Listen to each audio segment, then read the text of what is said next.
Deacon. That's 100 points. No features, you know. A little case of nostalgia, thinking back, testimonies where we came from. We did that, so hopefully you won't have to go through that. Oh, yeah, believe in the Bible? You do? Hey, come over here and come listen to this word just real quick. All praises. How you doing today? Good, good.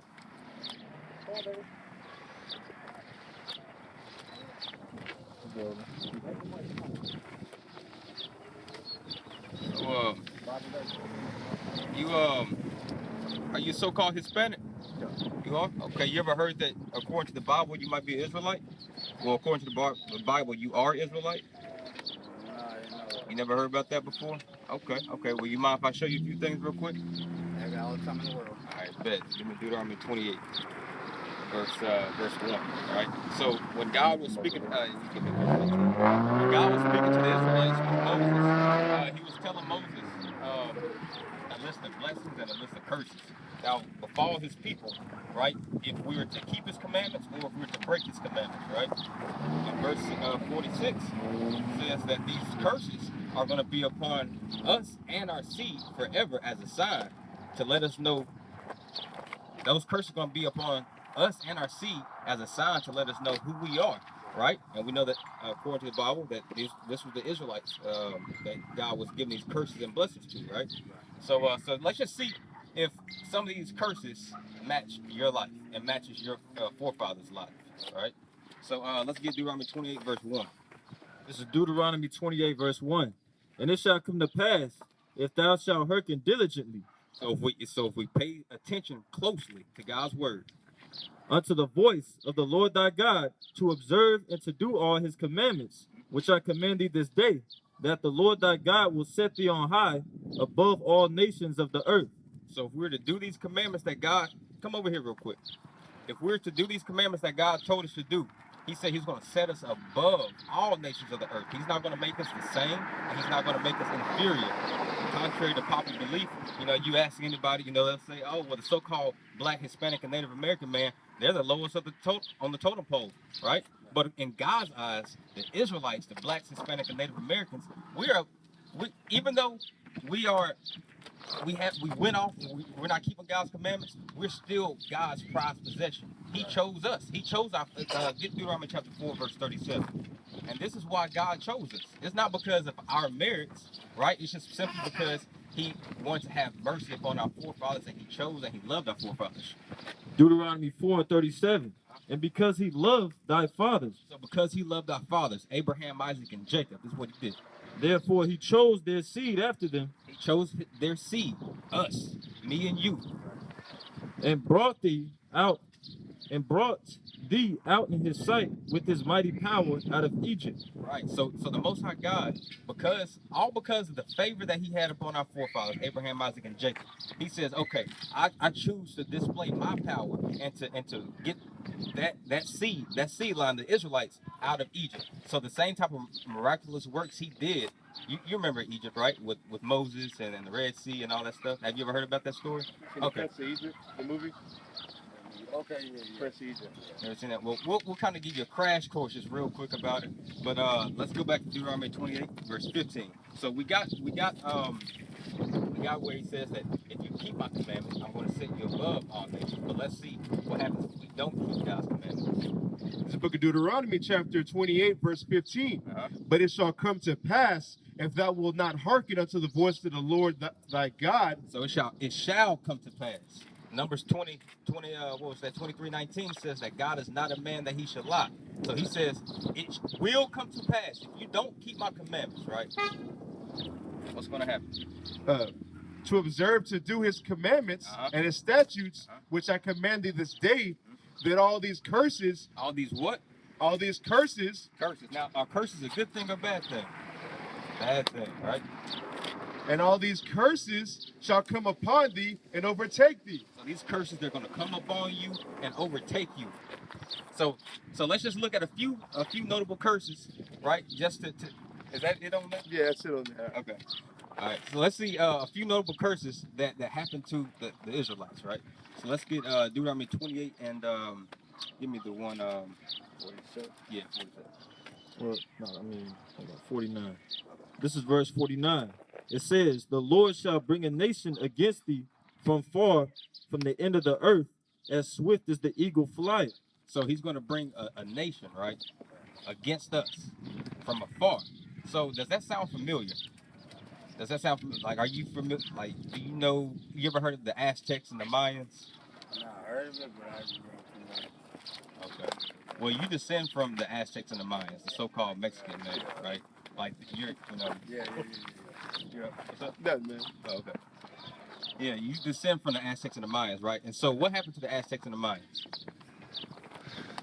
It was a nation. The Portuguese, they came over there, right? And they raped, robbed, and murdered your people just how they did us, the so-called black Hispanic, well, the so-called black man, right? They took us off the west coast of Africa, right? Raped, robbed, and murdered us. Same thing, same way how they did to your people, right? It says, a nation whose tongue thou shalt not understand. A nation whose tongue we should not understand, meaning we're not going to understand the language that they.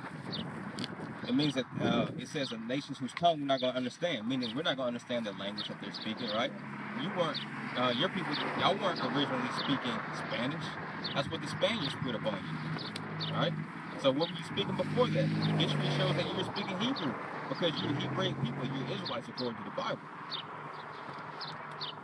A nation of fierce countenance, which shall not regard the person of the old, nor shew favor to the young. So these people are not going to care whether you're young or whether you're old. They're still going to mistreat you and abuse you, and they've been doing that all the way up till today. Look at us today. Who do you, if you, let's just not even really include the Bible in this. If you're just looking at it through a secular worldview, right? Who will you consider to be the most cursed people on this earth?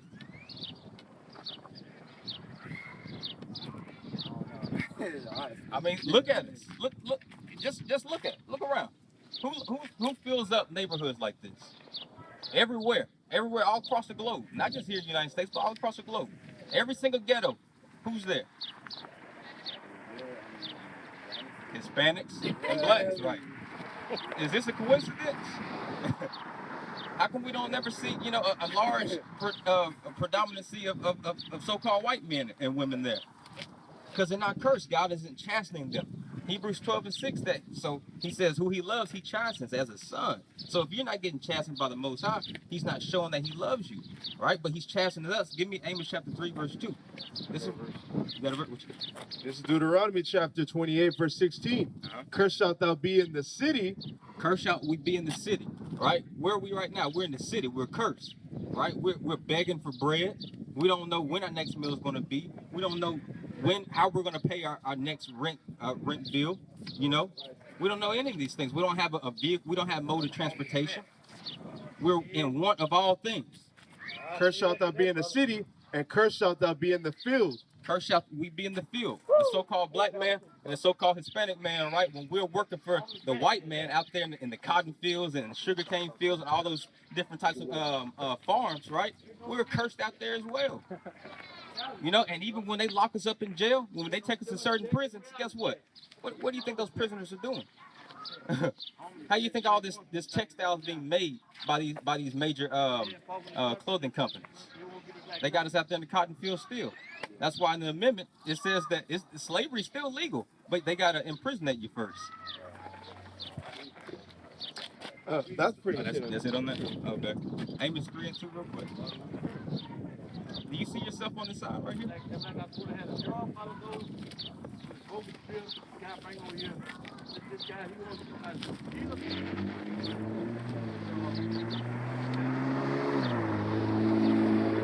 This is Amos 3 and 2. You only have I known of all the families of the earth. So God is speaking to the Israelites, and he says, you only have I known of all the families of the earth, right? So of course he made all these nations, but he's only known us, meaning he has intimate dealings with us. Therefore, I will punish you for all your iniquities. He says, therefore he will punish us for all of our iniquities, right? So who looks like they're the most punished nation on this earth today?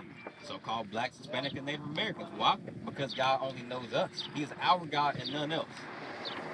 So with you knowing that you're Israelite, did you see yourself on that sign? Does Issachar look familiar to you? You told me that you're Mexican. that last row. See that last row? See it says Mexican.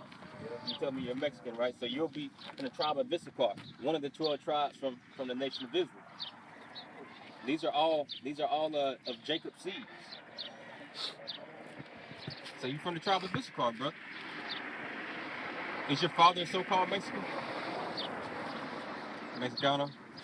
Okay, your grandpa too? Okay, you know, so, I mean, Spirit bears witness, you know. Hey, man, you're Israelite. So there's a requirement that God requires of you with you being an Israelite. Somebody get that for me. Come on, yeah. It's the book of Deuteronomy, chapter 10, verse 12. And now, Israel, what doth the Lord thy God require of thee? So what does he require of us? Now, since you know that you're Israelite, what does he want what does he want from you? But to fear the Lord thy God, to walk in all his ways, and to love him, and to serve the Lord thy God with all thy heart and with all thy soul, to keep the commandments of the Lord. To keep the what? To keep the commandments of the Lord. Contrary to what the Christian church would tell us, there's only 10 commandments. According to the Bible, there's 613 commandments, right? And some of those include not eating pork, not eating crab, not eating lobster. You gotta put fringes on your clothes. Don't shave your beard. You know, simple things like that. To keep the commandments of the Lord and his statutes, which I command thee this day for thy good. It's for our good. Why is it for our good? Because whenever we don't keep these commandments, he makes us subject to these curses. He allows us to continue to get shot down in the street. He allows us to continue to let our enemies' foot be on our necks, well, feet be on our necks. Just like you heard of that, brother. You know that happened up in Minnesota, right? You heard about that? You didn't hear about that? Floyd. Yeah, you didn't hear about George Floyd? You heard about it? Yeah. So that was a judgment from the Most High. You know, because he said these curses are going to be upon us and our seed forever. All because we went off. Yeah. So when we turn back to the laws of the Most High God, give me Baruch chapter 4. Baruch 4? Yeah, Baruch 4. When we turn back to the laws of the Most High God, he's going to have pity upon us. He's going to have pity upon us, man. And then these curses are going to fall off, and then they're going to cleave to our enemies after that. Then, just how we are slaves in this kingdom, they're going to be slaves in our kingdom. They're going to have to build up our kingdom, right? But we don't want to be caught along. We don't want to be caught up along with the sinners of our people that's going to be down by the sword. We want to be righteous men and women of the Most High God, keeping these commandments.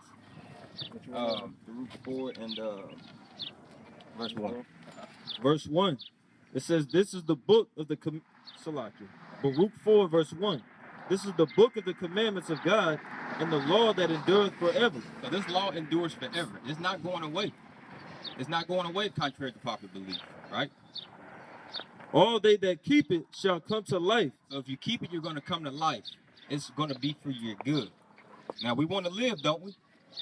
We're tired of getting shot down. We're tired of not having enough to sustain ourselves and sustain our kids, right? We want to come to life, man. It says, but such as leave it shall die. But whoever leaves this word, whoever leaves the laws of the Most High God, you're going to die. You know, it's that simple. The Most High God, he's cut, dry, and precise. He's straight to the point. He's not trying to sugarcoat anything. He's not being around the bush. He says, let your nay be nay and your yea be yea. He says, keep my commandments and live. If you don't, you're going to die. Just that simple, my brother. So my job, right, as the mouthpiece of God, is to simply tell you to keep his law, statutes, and commandments. You know. So somebody got a flyer for him? Yeah. You got a flyer? Okay, good. Yeah, so definitely check out that flyer and own it. It's got our YouTube channels, and just watch some videos, man. Get edified, brother. You know what I'm saying? This is very important. What you're seeing right before your eyes, this is prophecy happening. You know, you think we just decided up one day, hey, let's get on the street corner and teach our people. No, the Spirit of God worked on each and every single one of these brothers up here, including myself. You know, we weren't looking for this, but we have a mission. This is what we are created to do, to show judgment to our people, righteous judgment. You know what I'm saying? Because we're definitely not getting from the secular government. They tell us all types of wickedness every single day, This is not the land of our rest, but the way how we get to the land of our rest is we keep those laws, statutes, and commandments, bro. So that's pretty much all I had to say to you. I mean, but if you want to stick around here and listen to the word, Feel free. to, man, but I gotta get back to my other Okay, bet. I'm glad you stopped by and listened to us. yeah. And definitely check out that flyer, man. Yeah, sure. All right, y'all be careful. Y'all too. All right.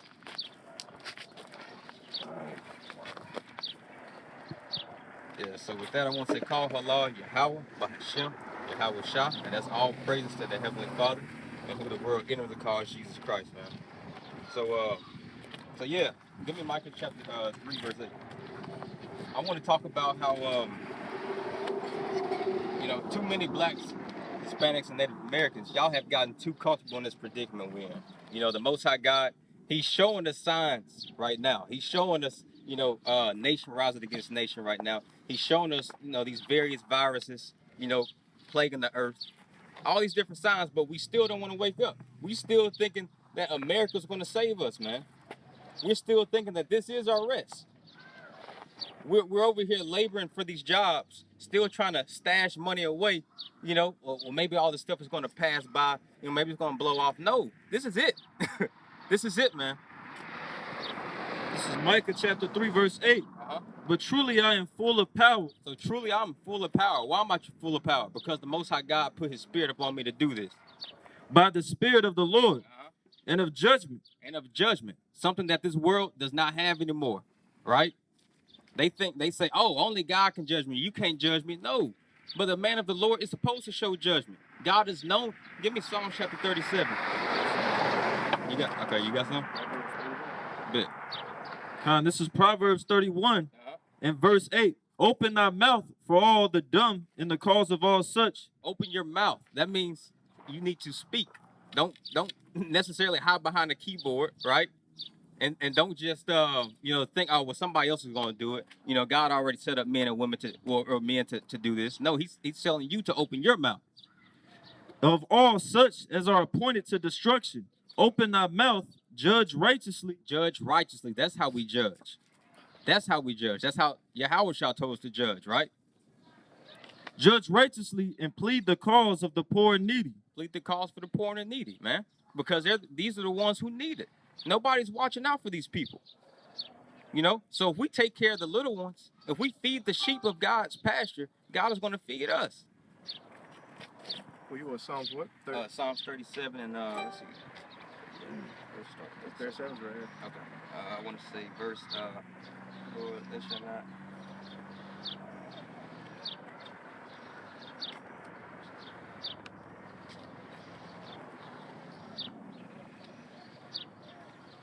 What does it say?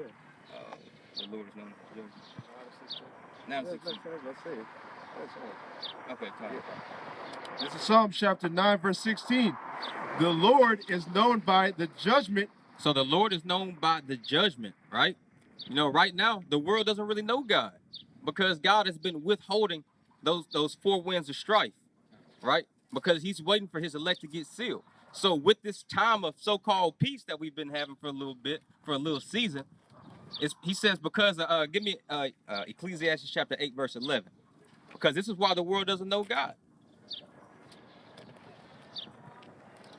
Ecclesiastes 8 and 11. Because sentence against an evil work is not executed speedily. So because God doesn't come down here and strike you so-called blacks, Hispanic, and Native Americans for all your wickedness immediately.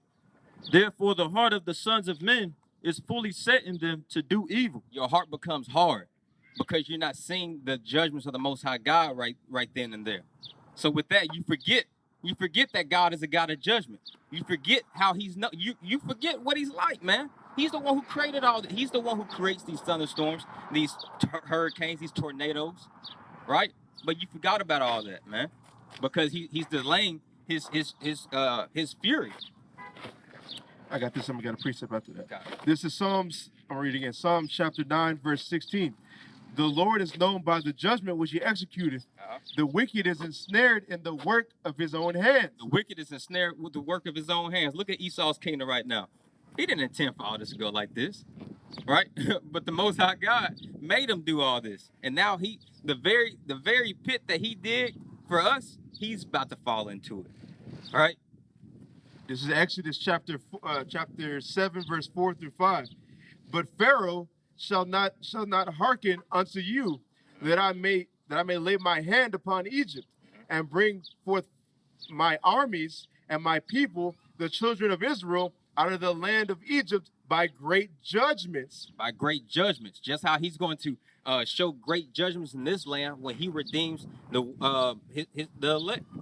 Watch this. And I'm going to read that part again. Yeah. Out of the land of Egypt by great judgments, and the Egyptians shall know that I am the Lord. That's right. You Americans are going to know that the God of Israel, he is our God. You're going to know that this is the God of the universe.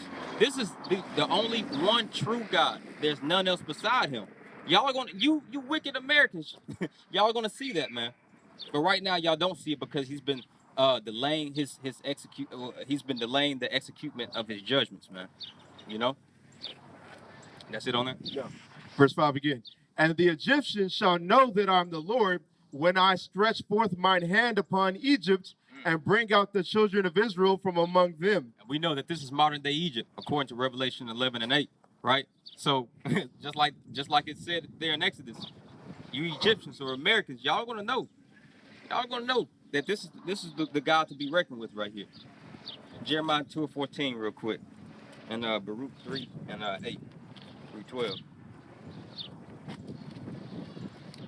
Because our people, we've gotten so comfortable here, we forgot how we even got here in the first place. You know, we just think that, oh, well, I'm an American, you know, like everything's kosher. I got my job. I got, you know, some good credit or whatever, you know. But you forget how you got here in the first place. This is Jeremiah 2:14. Is Israel a servant? Is Israel a servant? Yeah, we are. Is he a homeborn slave? Yes, we are. Why is he spoiled? The young lions, that's it on that? Yeah, that's it on that. So is Israel a servant? Are you a homeborn slave? Yes. Are you so-called blacks, Hispanic, and Native Americans? Are y'all homeborn slaves? Yes. You were born here in America. This is not the land of your rest. This is not the land of your nativity. You were from Israel. But we've gotten too comfortable here, man. This is the book of Baruch, chapter 3, verse, you said 8? 8 through 12. Behold, we are yet this day in our captivity. We are yet this day in our captivity in Egypt, modern day Egypt. Still doing what? Where thou hast scattered us for reproach and a curse. For reproach and a curse, right? Everybody's reproaching at us. They're calling us by these other names, man. And to be subject to payments. Subject to payments. You gotta hey, you skip one payment on your rent, you out. To be subject to payments according to all the iniquities of our fathers, which departed from the Lord your God, our God. Hear, Israel, the commandments of life. Give ear to understand wisdom. So listen to the commandments of life. Let's get this wisdom that we obtain from reading the Most High God, and not just reading, but understanding His law, statutes, and commandments. Because this is what gives us life, and this is what's going to get us redeemed. Hear, Israel, the commandments of life. Give ear to understand wisdom. How happeneth it, Israel, that thou art in thine enemy's land, that thou art waxen old in the strange country? And it's sad because I see a lot of you know, our elders, you know, in Israel, you know, who don't know that they're Israelites, like, you know, our grandparents or whatnot. They're waxing old here, you know, and they still think that they're part of the Commonwealth of America, you know, just like everybody else. Like, oh, I'm an American, you know, but it's like you're old here. Like you grew old here.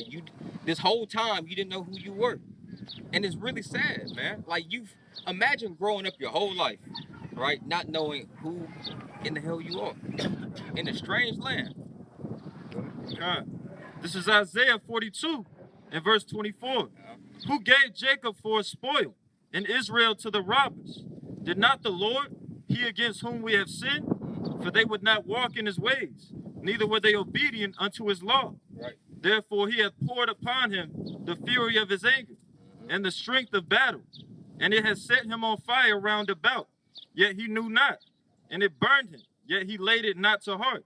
So God is the one who put us over here in this land, just as he promised. He says, it shall come to pass in that day that you don't hearken unto my law, statutes, and commandments, that these things are going to happen to you. So yes, he's the one who has allowed Jacob to become spoiled. He's the one who allowed us to be waxing old in this land. Because we're a hard-headed, stiff-necked, and rebellious people. But guess what? our hearts are starting to become circle. Give me Ezekiel 22, verse, let's see.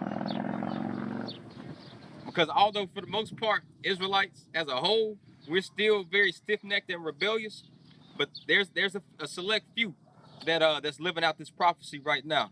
Ezekiel 22 and starting at 16, and we'll go to 17. Hold on, let's see. 15. This is Ezekiel 22, verse 16. 15. Oh, you want me to start at 15? So like you. And I will scatter thee among the heathen. Just as he promised. We're scattered all across the four corners of this earth, man. You go to China, so-called Negro is over there. You go to Australia, so-called Negroes over there. You go wherever on this map, we're going to be there. Because just as he promised, he scattered us, man. And disperse thee in the countries, and will consume thy filthiness out of thee. He did it to consume the filthiness out of us, man. Because he knew that there's going to be a point in this history to where we're going to be sick and tired of living like this. He's got to purge us. He's got to purge us just like he refines gold in the fire to get all that dross off of it. That's what he's doing to the elect men and women. And thou shalt take thine inheritance. We're going to take our inheritance where? In thyself, in the sight of the heathen. We're going to take our inheritance in the sight of the heathen. What's our inheritance according to the Bible? Deuteronomy 33 and 4. What's our inheritance? And these heathens are getting mad that we're taking our inheritance in front of them, because they're like, well, some of them be like, oh, that inheritance is done away with. Some of them is like, hey, let me do it along with you. But y'all can't do it if you wanted to. He didn't put it in your spirits. He said he sold his law in Israel. This is the book of Deuteronomy, chapter 33, verse 4. Moses commanded us a law, even the inheritance of the congregation of Jacob. So that inheritance that Ezekiel 22 is talking about is the law. So we're going to take this law in the sight of the heathens, and there's nothing you can do about it. This is prophecy, right? So yes, as Israel as a whole, we went off. The Most High God scattered us across these nations, you know, as a reproach, as a curse, just as he promised. But he says that there's going to be some of these Israelites here, they're going to be fulfilling this prophecy. We're going to be coming back to the Most High God. We're going to take our inheritance. We're going to take this law in these nations that we've been dispersed into, you know. Micah 2 and 10 and Deuteronomy 12 and 9. Because it's high time to awaken out of your sleep and to see where you are and to know who you are and to know who your God is, you know. This is the book of Micah, chapter 2, verse 10. Arise ye and depart, for this is not your rest. Arise ye and depart. Now, of course, we're not necessarily departing physically from this land, but we need to depart spiritually and mentally from this land. Because if we're spiritually attached to this Babylon, we're going to burn up along with them, man. So we got to depart from it spiritually. Because it is polluted, it shall destroy you, even with a sore destruction. It's polluted. How's it polluted? Because it shed innocent blood here. Because it's sacrificing all types of abominations and wickedness here. And he says it's going to destroy us. And now look at our people. We're destroyed in the mental, man. We're destroyed spiritually. Con, this is Deuteronomy 12 and verse 9. For ye are not as yet come to the rest and to the inheritance, which the Lord your God giveth you. We have not yet come into this rest and into the inheritance which the Lord God has given us. But you leave it up to the Christian church. Oh, I'm saved. I'm sanctified. I'm resting in Jesus now. You're not resting, bro. How in the hell you resting amongst all these heathens that's killing our people? This ain't no rest. This is Hebrews chapter 4 and verse 9. There remaineth therefore a rest to the people of God. There remains a rest to the people of God, right?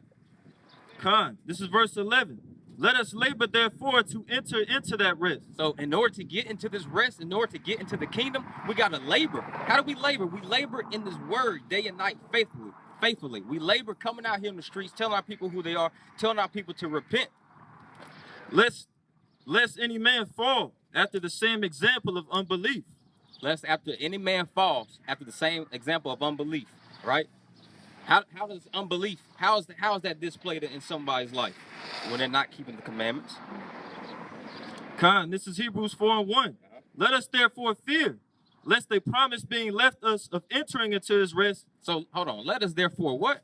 Let us therefore fear. You gotta fear. Why do you need to fear? It's a scary thing, man, to fall into the hands of the living God. It's a fearful thing. Lest a promise being left us of entering into his rest, any of you should seem to come short of it. You don't want to come short of that, man. You got the Most High God. He's prepared a place for us. He's prepared tabernacles for us to dwell and reign with him. Why would you want to forfeit that, all because of your wickedness and obedience? For unto us was the gospel preached, as well as unto them. But the word preached. Oh, yeah, disobedience. It's a lot. It says, for unto us was the gospel preached, as well as unto them. But the word preached did not profit them. Why did it not profit them? Not being mixed with faith. Not being mixed with faith. So you can hear this word being preached, man. But if you don't have that faith to mix that word in, that gospel message is planted on some fallow ground. He says, break up the fallow grounds of your heart, right? Not being mixed with faith in them that heard it. For we, which I believe, do enter into rest, as he said, as I have sworn in my wrath, if they shall enter into my rest, although the works were finished from the foundation of the world. Mm-hmm. So these works that the Most High God and this kingdom that the Most High God has prepared for us has already been ready from the foundations of the world. He already got this rest made ready for us. From the foundations of the earth. That's right. This is the book of Ecclesiastes, chapter 7, verse 7. Surely oppression maketh a wise man mad. Oppression maketh a wise man mad. So if you're not mad in this day and age that we're living in, you're just simply not wise. And a gift destroyeth the heart. And a gift destroys the heart. Give me Deuteronomy 23 and 6. How does a gift destroy the heart, right? First of all, why is our people not mad? Because we've allowed the gifts that Babylon has given us to pacify us. We're not mad because they've given us these little petty ass jobs, right? They've given us these cars. They've given us loans to get these cars. They've given us loans to get these homes. Now you think you made it, right? When Esau gave you a little gift, right? You allowed that gift to distort true judgment, right? Now you're saying, oh well, maybe Esau's not as bad of a guy as everybody says that he is, because after all, I am living kind of comfortable. I do have a house I do have a pillow to lay my head on. I can drive around in this Benz, right? But you're breaking the law of God. How is this? It says in Deuteronomy 23 and verse 6, thou shalt not seek their peace nor their prosperity. That's not what I wanted. Let's see. You got one? Okay. This is Exodus 23 and 7. Salaki, verse 8. And thou shalt take no gift. Thou shalt take no gift. Why? For the gift blindeth the wise and perverted the words of the righteous. The gift that Esau gives us, or anybody gives us, is going to blind your eyes and it's going to pervert your judgment. You're not going to be able to think clearly, right? So it's similar to, like, let's say for instance your son is in trouble, right? And he knows he's in trouble, but he's like, Daddy, I made you this in school today. And he's got this nice little card or whatever with his handprint on there,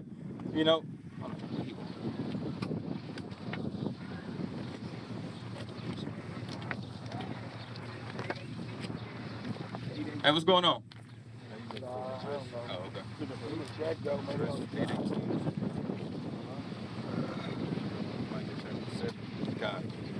Yeah, so going back.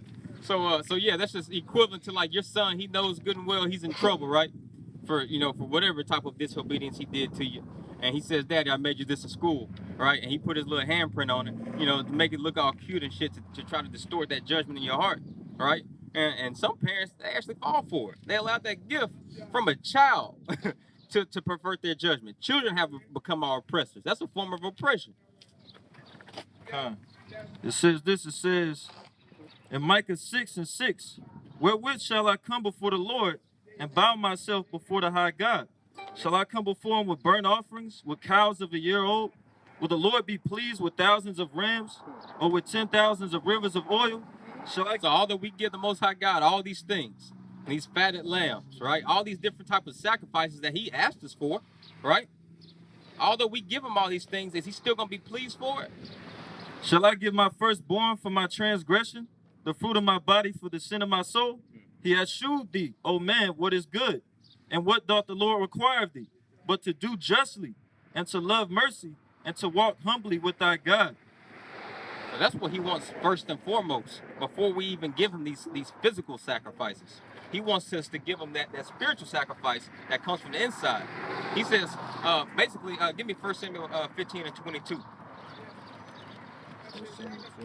15:22.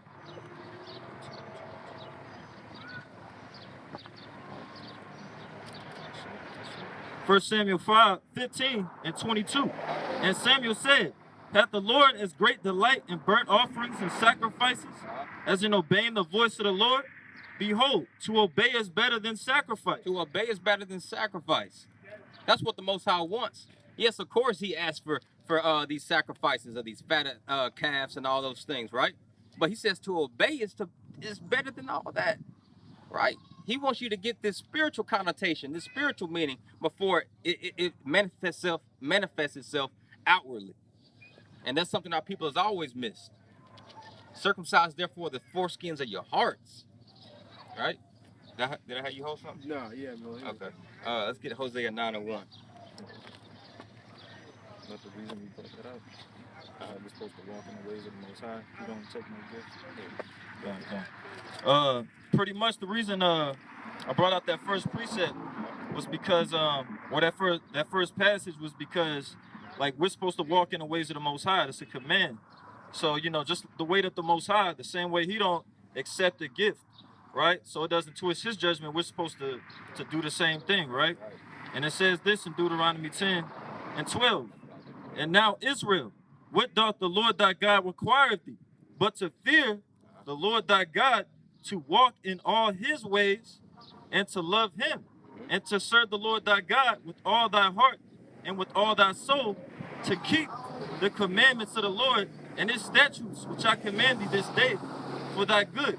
And real quick, it says in verse 17, just going into walking in all his ways. Verse 17, for the Lord your God is God of gods, and the Lord of lords, a great God, a mighty and a terrible, which regardeth not persons, nor taketh reward.